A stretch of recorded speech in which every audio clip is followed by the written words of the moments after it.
Hello. Thank you for your interest in the Massachusetts Candidate Assessment of Performance, and welcome to the CAP Flyover. This presentation will cover the basics of CAP, including goals, connections to the Massachusetts Educator Evaluation Framework, and the content and process of CAP.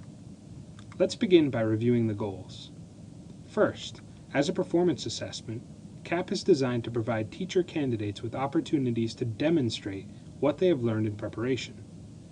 Next, the CAP process ensures that candidates receive frequent feedback to support their growth and development.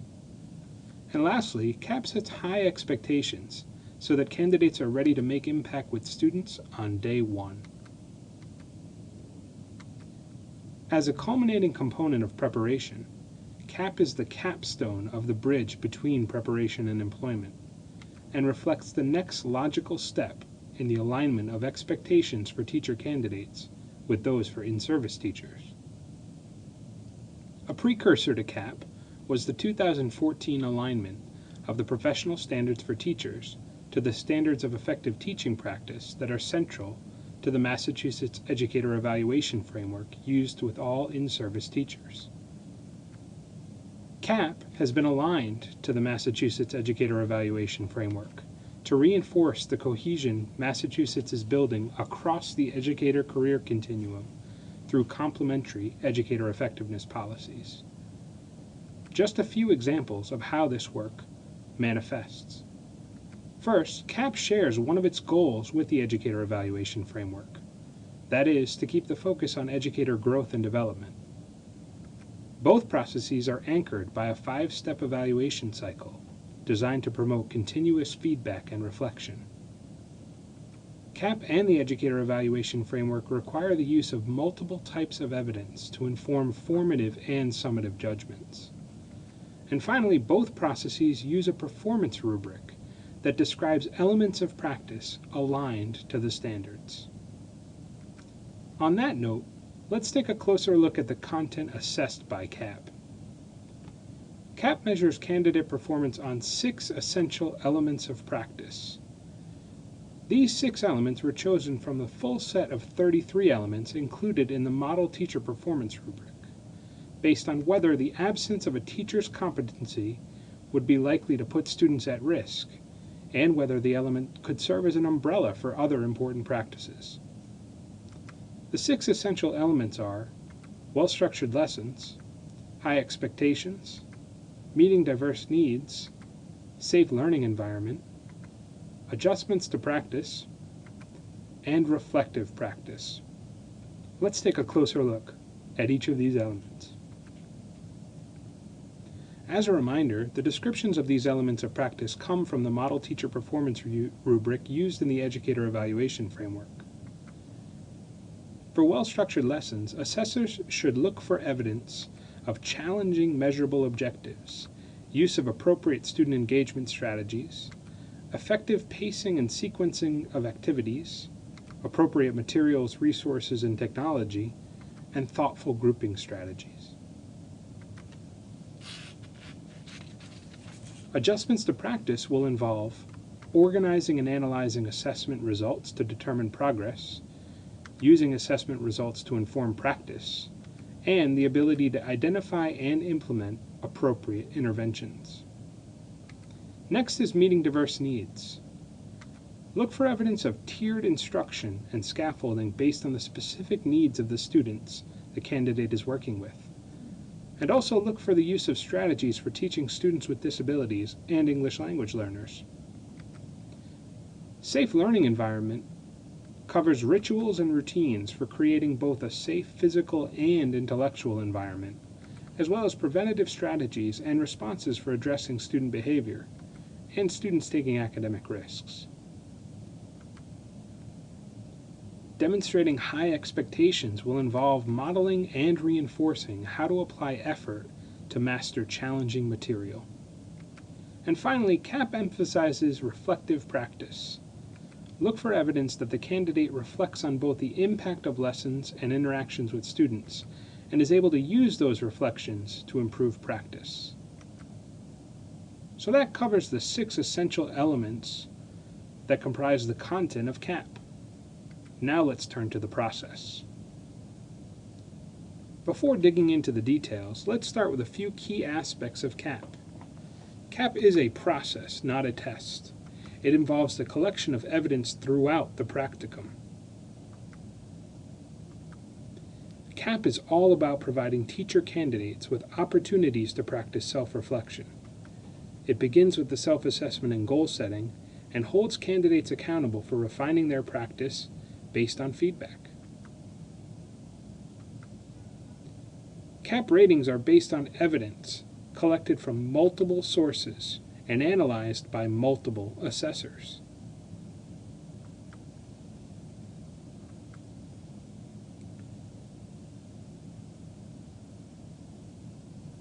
CAP allows candidates and assessors to focus on specific elements of practice. While the overall goal is to collect evidence aligned to all 6 essential elements, each individual component of CAP is designed to facilitate evidence collection on a targeted subset. And finally, just like the educator evaluation framework, CAP is anchored by a 5-step cycle. Let's take a closer look at the cycle. We'll review each step of the cycle, including the people involved, be it the candidate, the program supervisor, the supervising practitioner, or a combination. In CAP, there is some work to be done before starting the cycle, within the first 3 weeks of the practicum. In order to set a baseline, the first announced observation occurs pre-cycle.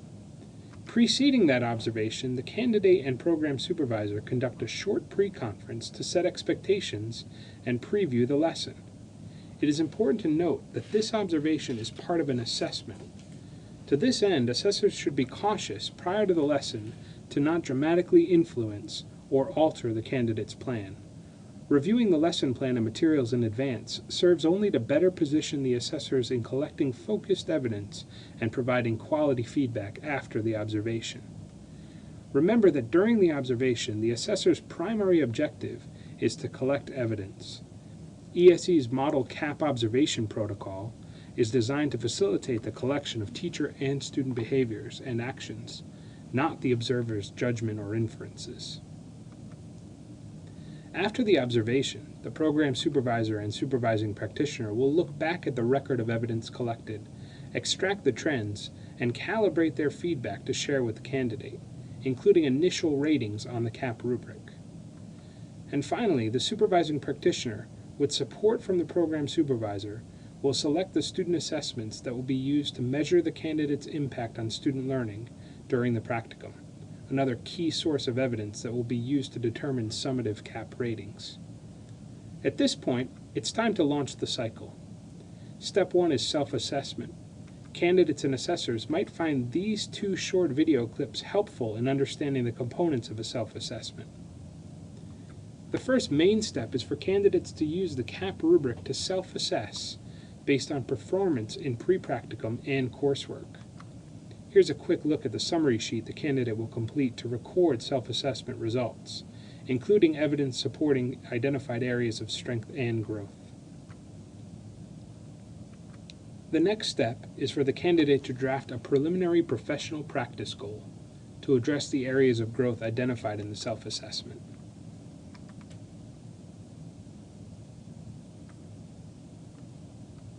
Lastly, the program supervisor and supervising practitioner will review the candidate's preliminary goal. Next comes step 2, goal setting and plan development, which is completed during the first 3-way meeting. That meeting is kicked off with a post-conference for the announced observation conducted pre-cycle. ESE's Model CAP Observation Protocol includes helpful prompts for preparing for and facilitating post-conferences. During this meeting, the program supervisor and supervising practitioner share their initial CAP ratings with the candidate. The candidate's goal and plan are finalized and documented.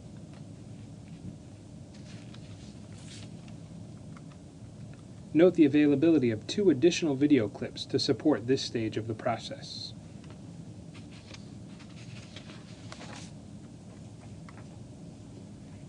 At step 3, the candidate's plan is implemented.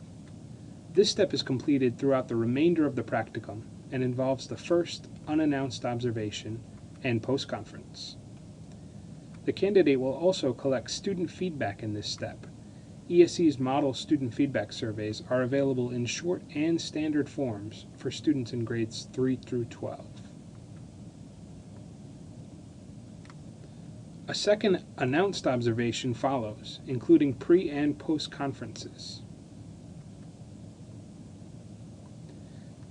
The CAP guidelines include resources for conducting observations and providing feedback, including forms and a model protocol.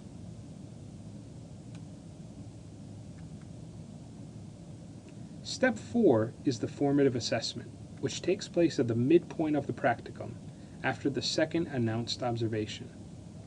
The program supervisor and supervising practitioner again use the CAP rubric to rate the candidate's performance after discussing the evidence collected to this point. These ratings and feedback are shared with the candidate at the second three-way meeting. Depending on the outcome of the formative assessment, the candidate's goal or plan may need to be adjusted. The formative assessment is to ensure that there are no surprises when the candidate reaches the end of the cycle. This video features Massachusetts educators describing their experiences with formative assessment. The CAP guidelines also include useful checklists to assist with three-way meeting planning. Here is a look at the list for the second three-way meeting during which the formative assessment occurs. At this point, I'd like to note that additional observations may be conducted throughout the practicum based on professional judgment of the program supervisor and supervising practitioner and the need of the candidate. The culminating step of the cycle is Step 5, summative assessment, which happens within the final 2 weeks of the practicum. This step begins with a second unannounced observation and post-conference, after which the program supervisor and supervising practitioner discuss the full body of evidence and calibrate summative ratings on the CAP rubric. At the final three-way meeting, the candidate receives these final ratings and the CAP form is completed.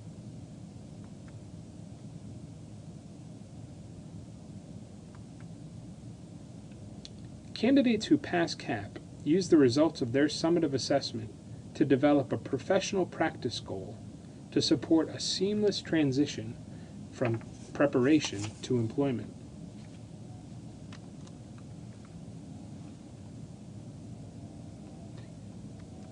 In this final section, we'll cover the determination of CAP ratings. Evidence is collected related to the 6 essential elements.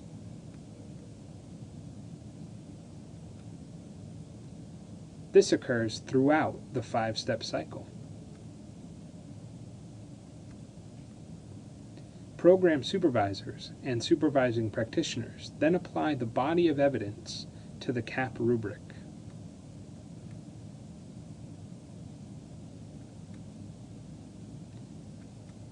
And use their professional judgment to determine ratings. Let's recap the evidence required by CAP. Observations, at least one measure of student learning, student feedback, and finally artifacts of practice. Each of these evidentiary components is designed to support evidence collection related to a specific subset of the 6 essential elements. This focused approach is helpful for the program supervisor and supervising practitioner to target their lens and feedback and prevent the candidate from feeling overwhelmed. For example, the first announced observation is focused on well-structured lessons and high expectations. And the first unannounced observation targets well-structured lessons and safe learning environment, and so on.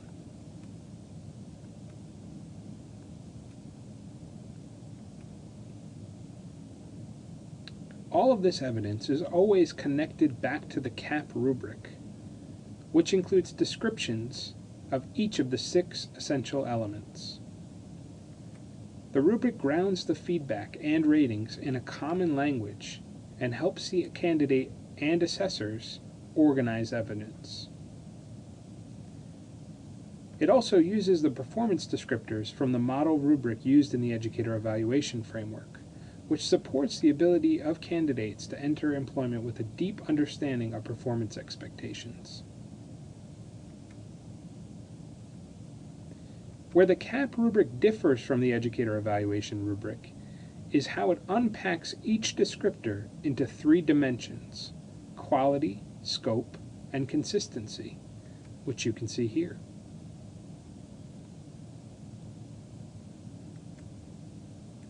Quality refers to the ability to perform the skill, action, or behavior as described in the proficient performance descriptor.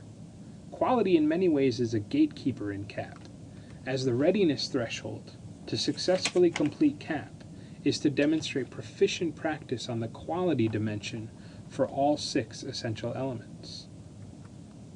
Scope refers to the scale of impact to which the element is demonstrated with quality. The readiness threshold is practice at the needs improvement level.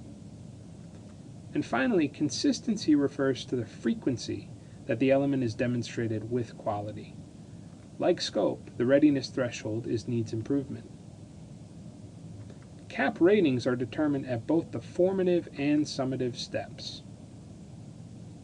In order to successfully complete CAP, the candidate's summative ratings must meet or exceed the readiness thresholds for all 3 dimensions of all 6 essential elements. You can see here an excerpt of the final documentation completed by program supervisors and supervising practitioners. This is the last step of CAP. It is here where the assessors will indicate whether they believe the candidate is ready to teach or not yet ready. That concludes the CAP flyover. Please email the Ed Prep team at ESE with all of your CAP questions. And thank you for your time.